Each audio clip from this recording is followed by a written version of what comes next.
के बारे में आप क्या कहेंगे? देखिए, मोकामा गोलीकांड एक अकेला थोड़े है कि अब बिहार में कुशासन की सरकार है, बिहार में महाजंगल राज है।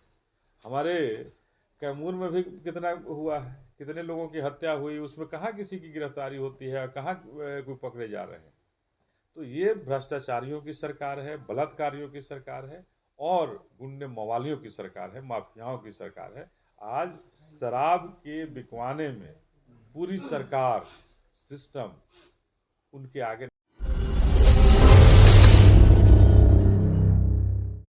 और किसी भी अन्याय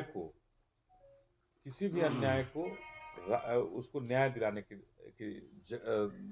रास्ता नहीं दिखा। बिहार में शराबबंदी को लेकर क्या आपकी सोच है? ये शराबबंदी कहाँ है? कौन कहता है कि बिहार में शराबबंदी? चारों तरफ तो खुलेआम शराब बिक रही है, इसमें शराबबंदी कहाँ है? सर, लोगों का मानना है कि बहन जी पैसा लेकर टिकट देती हैं, इसके बारे में आप क्या कहेंगे? देखिए, ये तो आप कह सकते हैं, लेकिन हमारी पार्टी जनाधार को देख करके और आधार के साथ खड़ी होती है। ये आप मीडिया बंधु में जो इस बात को नहीं, मीडिया बंधु नहीं, यह सर्वविदित है, सब जानता है। देखिए, आप हमको ये बता दीजिए ना कि किस पार्टी में आप जो बहुजन समाज पार्टी नहीं आप बहुजन समाज पार्टी के ये पत्रकार का कहना नहीं है। आप बहुजन समाज पार्टी के बारे में तो बड़ा बेधड़क कह रहे हैं कि पैसा लेकर के टिकट दिया जाता है, लोगों का मानना। लेकिन क्या ये भारतीय जनता पार्टी के साथ कह सकते हैं क्या? जरा कह लीजिए, क्या उनकी टिकट कौन लेकर के आते हैं? राजद के लोगों की टिकट कौन लेकर के आ रहे हैं? हमारी टिकट तो आधार के साथ मिलती है। हमारी टिकट, जिसके बारे में अभी आप कह रहे हैं जमा खान हमारे यहाँ से विधायक बने, तो जमा खान तो हमारे यहाँ लगातार कार्यकर्ता थे। तो ये तो सर लगातार हुआ है कि तो लगातार कार्यकर्ता थे ना। चैनपुर से जितने जीते हैं वो सब भाग गए। भगवा में भी यही उदाहरण है। नहीं, हमारे भगुआ में रामचंद्र यादव जीते थे, भगुआ में थे हमारे साथ, तो भागे नहीं थे, कार्यकर्ता थे। इस बार कार्यकर्ता थे, बाद में चले गए। देखिए, अब कोई स्थिरता से किसी को मान तो नहीं रख सकता है ना। इस बार कार्य की प्रधानता जो आपके समाज में सामाजिक कार्य किया जा रहा है, जैसे समाधान है आपके पार्टी के लोगों के द्वारा किया जा रहा है, तो कार्य की स्थिति को देखते हुए कहीं ना कहीं उसको टिकट देने में तवज्जो दिया जाएगा। देखिए, इस बार हमारी पार्टी ने स्पष्ट रूप से फैसला किया है कि सबसे पहले 10,000 सदस्य बनाना है जी। 10,000 जो सदस्य बनाएंगे उनको प्राथमिकता टिकट में पहले दी जाएगी।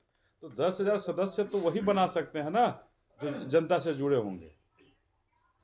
सर, जोड़ना गरीबों के हित के लिए उनके दरवाजे पर जाके कार्य तो करना और आवाज उठाना, जब तक सदस्य जब बनाएंगे जी, तो जी, गरीबों के दरवाजे पर बिना गए सदस्य नहीं बन सकते हैं। कोई अमीर सदस्य बनने को ये नहीं है, जिसको कोई मतलब नहीं है।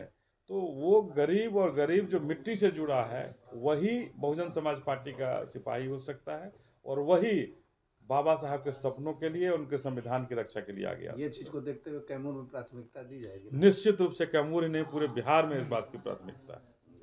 सर, एक चीज और पूछना था, शोकाकुल परिवार, डॉक्टर प्रमोद सिंह के शोकाकुल परिवार के द्वारा इस बात की शिकायत की गई कि अस्पताल में सुविधा समय पर नहीं मिला।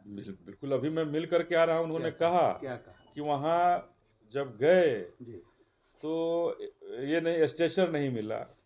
उसके बाद किसी तरह से 15 मिनट रुकने के बाद एक ये लाया गया, ये व्हील चेयर लाया गया, और व्हील चेयर पर रखा गया किसी तरह से उनको, और उस व्हील चेयर में पैर रखने का जो ये था वो नहीं था। पौधा नहीं था। ये ट्रैक वाले पेशेंट को तो व्हील चेयर पर रखना ही नहीं है सर। तो हम यही पूछना चाहते हैं ना कि अगर पूर्व विधायक के साथ सरकार जो 3 बार विधायक रहे हुए हों, रूलिंग पार्टी के रहे हों, उनके साथ इस तरह की अगर व्यवस्था हो रही है तो आम जनता का क्या होगा? तो सर, आपके निर्देश पर आपके पार्टी की तरफ से जो डीएम साहब है उनको एक लिखित ये जांच के लिए निश्चित रूप से इस पर दिया जाएगा, और अभी इस पर मैं निश्चित रूप से अपने पदाधिकारियों से मिलकर के इस पर तय करूंगा कि आगे कैसे। यहाँ जो 5-5, 7-7 साल से बैठे हुए हैं हॉस्पिटल में, अपनी मनमानी चला रहे हैं। हमने तो ये कहा ना कि किसी डॉक्टर की थोड़ी लापरवाही है, तो सिस्टम की लापरवाही है कि आखिर क्यों रखे हुए हैं आप? ये सिस्टम इतना क्यों आखिर ये है? हमारे स्वास्थ्य मंत्री क्या कर रहे हैं? क्या उनको नहीं दिख रहा है? इनसे कौन सा ऐसा लोग है जो पैसा की उगाही कर रहा है? आखिर वही सर चढ़ कर बोल रहा है ना कि पैसा हम दे रहे हैं तो हम काम क्यों करेंगे? शायद हमारे मित्र लोग जानते हो, आप बिहार में एक जुझारू नेता के रूप में जाने जाते हैं। मैं जहाँ तक जानता हूँ कि ये जो कैमूर से पटना जाने वाली रोड है, शायद NH-90 है, ये आपकी देन है। आज वो रोड चमचमाती नजर है, आपके द्वारा लगातार आमरण अनशन किया गया था। हमने पदयात्रा भी किया था और 7 दिन उस पर आमरण जिसका अनशन न्यूज़ किया भी था। लगा था और बड़ा मुश्किल से आपका जो है ये हठ टूटा और शायद गडकरी साहब से फ़ोन पर बात हुई। तो ये आपका कार्य और व्यक्तित्व बताता है कि आप एक जुझारू नेता हूँ। मैं आपसे निवेदन करता हूँ कि कैमूर के लिए भी आप एक आंदोलन चलाएं जिसमें आम लोगों का विकास हो, लोगों को न्याय मिले और मेडिकल की सुविधा। निश्चित रूप से हमारे पूरे शाहाबाद के लिए भी है और कैमूर के लिए जो हम व्यवस्था देखे हैं, इस व्यवस्था से बहुत दुखी हूँ और निश्चित रूप से इस व्यवस्था पर काम करेंगे। धन्यवाद।